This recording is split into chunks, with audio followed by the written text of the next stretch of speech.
ਜਮਾਤ ਇਸਲਾਮੀ ਪਾਕਿਸਤਾਨ ਦੀ ਸਿਆਸੀ ਪਾਰਟੀ ਜੀ ਹਾਂ ਇਹਨੂੰ ਕਹਾਂਗੇ ਮਜ਼ਹਬੀ ਸਿਆਸੀ ਪਾਰਟੀ।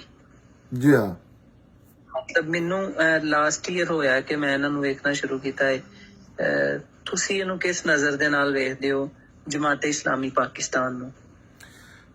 ਪਾਕਿਸਤਾਨ ਜਮਾਤ ਇਸਲਾਮੀ ਜਿਹੜੀ ਹੈ ਤੇ ਇਸਲਾਮ ਦੇ ਨਾਂ ਤੇ ਇਹਦੇ ਜਿਹੜੇ ਸਰਬਰਾਹ ਮੌਲਾਨਾ ਮਦੂਦੀ ਸਾਹਿਬ ਨੇ ਬਹੁਤ ਅੱਛੇ ਆਲਮ ਸਨ, ਇਮਾਮ ਇੱਕ ਮੁਸਲਮਾਨਾਂ ਦੀ ਜਿਹੜੀ ਨਹੀਂ 14.5 ਸਾਲ ਦੀ ਚੌਥੀ ਵੱਡੀ ਫਿਕਰ ਉਹਦੇ ਬਾਨੀ ਨੇ ਉਹ।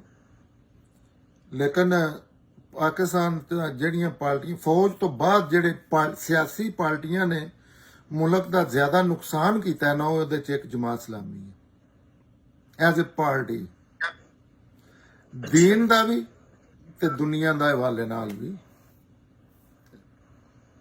ਲੇਕਿਨ ਉਹ ਉਂਝ ਇੰਡੀਵਿਜੂਅਲ ਉਹਦੇ ਜਿਹੜੇ ਲੋਕ ਨੇ ਉਹ ਅੱਛੇ ਲੋਕ ਨੇ, ਜਿਹੜੇ ਜਿਸ ਤਰ੍ਹਾਂ ਨਹੀਂ ਵੀ ਜਿੱਥੇ ਜਿੱਥੇ ਵੀ ਹੈ ਨਾ ਜਮਾਤ ਇਸਲਾਮੀ ਦੇ ਲੋਕ, ਉਹ ਕਿਰਦਾਰ ਉਹਨਾਂ ਦਾ ਦੂਜਿਆਂ ਲੋਕਾਂ ਨਾਲੋਂ ਅੱਛਾ ਹੈ, ਆਨੈਸਟ ਨੇ, ਉਸ ਤਰ੍ਹਾਂ ਦੀਆਂ ਹੈਰਾ ਫੇਰੀਆਂ ਨਹੀਂ ਕਰਦੇ।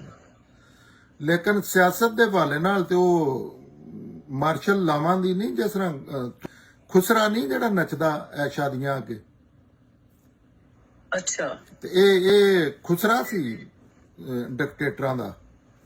ਅੱਛਾ, ਔਰ ਦੀਨ ਫਰੋਸ਼ੀ ਵੀ ਇਹਨਾਂ ਭੁੱਟੋ ਦੇ ਖਿਲਾਫ ਜ਼ਿਆਦਾ ਇਹਨਾਂ ਦੀ ਸਰਗਰਮ ਸਨ।